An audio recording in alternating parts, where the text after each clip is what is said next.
आप सब इस बात को भलीभांति जानते हैं कि भारतीय जनता पार्टी अगर सत्ता में है तो देश भी आगे बढ़ेगा और उत्तराखंड का भी विकास होगा। सरकारें पहले भी रही हैं, आती और जाती रही हैं। भारतीय जनता पार्टी को आपने पहले भी मौका दिया है, लेकिन इस बार जो परिस्थिति है वो एकदम अलग प्रकार की है। आज नेतृत्व युवा है और केंद्र में नरेंद्र मोदी जी प्रधानमंत्री हैं।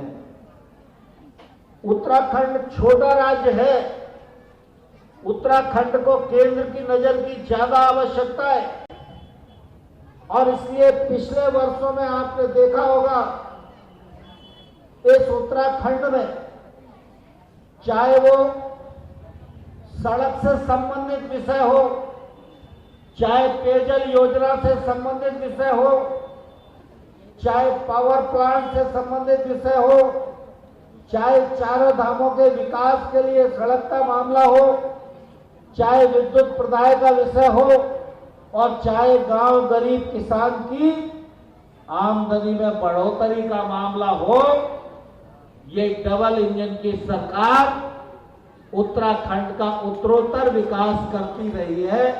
आप सब इस बात के साक्षी हैं। अभी मुन्ना सिंह चौहान जी अपनी बात कह रहे थे और मुख्यमंत्री जी ने भी अनेक विकास के कामों को आपके सामने रखा और आने वाले कल में भी वो विकास के काम जो किए जाने वाले हैं उनकी घोषणा भी मुख्यमंत्री जी ने की है। मैं तो आपको इतना इस अवसर पर कहना चाहता हूं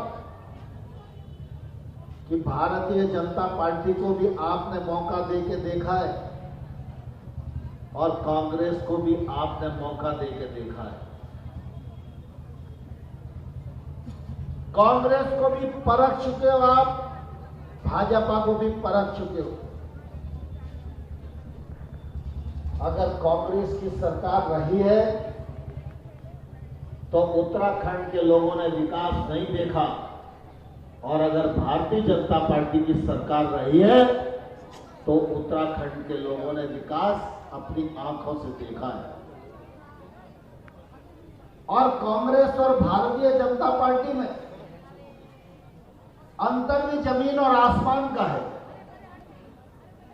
भारतीय जनता पार्टी के मुख्यमंत्री पुष्कर सिंह युवा है, उत्तराखंड का ही भविष्य नहीं, वो देश की भारतीय जनता पार्टी का भविष्य भी है।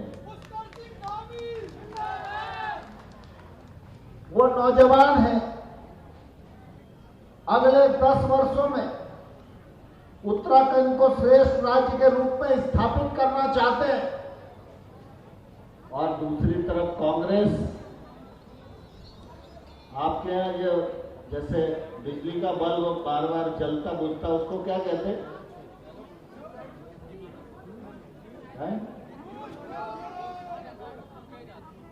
मतलब बल्ब फूक जाता है तो पूरा मतलब खत्म ही हो जाता है, लेकिन टिमटिमाता रहता है ना। तो जैसे टिमटिमाता हुआ बल्ब होता है वैसी हालत कांग्रेस पार्टी की है और उजाले देने वाले सूरज की भांति आज पुष्कर सिंह जी का सूर्य चारों तरफ चमक रहा है। फर्क आप लोगों को आपस में करना है। और दूसरी तरफ कांग्रेस की जो इकाई है उसके पीछे कौन खड़ा है? कांग्रेस की इकाई के पीछे कांग्रेस का नेतृत्व आज दिल्ली में कौन बैठा है? पप्पू भाई बैठे हैं ना। अब पप्पू भाई पे कांग्रेस ही नहीं संभाल रही है तो देश क्या संभालेंगे? हम सब जानते हैं ना अच्छे से, कांग्रेस में भी जितने पुराने कांग्रेस के लोग थे सारे के सारे पप्पू के विरोध में खड़े हो गए। लेकिन अब दिक्कत यह है कि कांग्रेस परिवारवादी पार्टी है, दूसरे किसी को एकोमोडेट करना नहीं चाहते, इसलिए मां नहीं तो बेटा, बेटा नहीं तो बेटी, तो सारे लोग कांग्रेस से नाराज हैं। तो कांग्रेस का जो उत्तराखंड का नेतृत्व है वो भी पूरी तरह अप्रासंगिक है और केंद्र का भी उनका नेतृत्व पूरी तरह अस्तित्व खो चुका है। लेकिन पुष्कर सिंह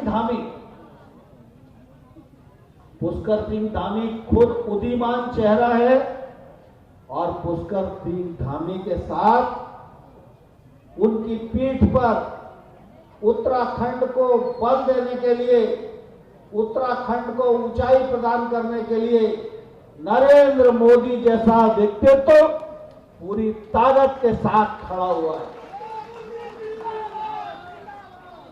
अब नरेंद्र मोदी जी और पुष्कर सिंह धामी जी दोनों मिलकर काम करेंगे तो उत्तराखंड आगे बढ़ेगा कि नहीं बढ़ेगा?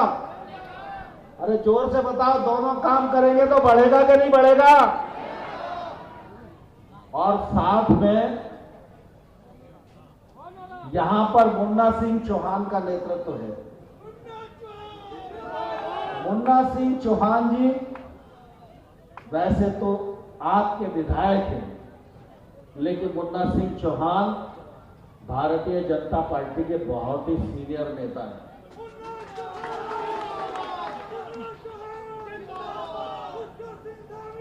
भारतीय जनता पार्टी के कार्यकर्ता के रूप में भी भारतीय जनता पार्टी को आगे बढ़ाने में उनका बहुत योगदान रहा है और एक जनप्रतिनिधि के रूप में अपने क्षेत्र के लिए लड़कर झगड़कर अपने क्षेत्र का हक क्षेत्र को दिलाना, यह मुन्ना सिंह चौहान जी को भली भांति आता है। आज जितने शिलान्यास के पत्थर दिखाई दे रहे हैं, लोग 5 साल में इतने पत्थर नहीं लगा पाते, लेकिन आज नए साल की 2 तारीख को करोड़ों करोड़ रुपए के शिलान्यास और लोकार्पण मुन्ना सिंह जी ने करा दिए। यह उनकी सफलता का द्योतक है और इसलिए जब नेतृत्व प्रभावशाली होता है, नेतृत्व बलशाली होता है और नेतृत्व दूरगामी सोचने वाला होता है तो निश्चित रूप से जनता उसे स्वीकार करती है। आज आप सब ने बहुत तैयारी के साथ विजय संकल्प यात्रा का जो स्वागत किया है, उसके आधार पर मैं ये विश्वास पूर्वक घोषणा करने का साहस करता हूं कि अगले बार जब चुनाव होगा तो आप यहां की विधानसभाएं भी जीतेंगे और उत्तराखंड में भी कमल खिलाकर भारतीय जनता पार्टी को मजबूत बनाएंगे। नमस्कार, मैं हूं मानक गुप्ता। अगर आपको हमारा ये वीडियो पसंद आया हो तो इसे लाइक और शेयर जरूर करें और हां, हमें सब्सक्राइब और फॉलो करना ना भूलें ताकि आप देश और दुनिया की कोई खबर मिस ना करें। तो जुड़े रहिए हमारे साथ और देखते रहिए न्यूज़ 24।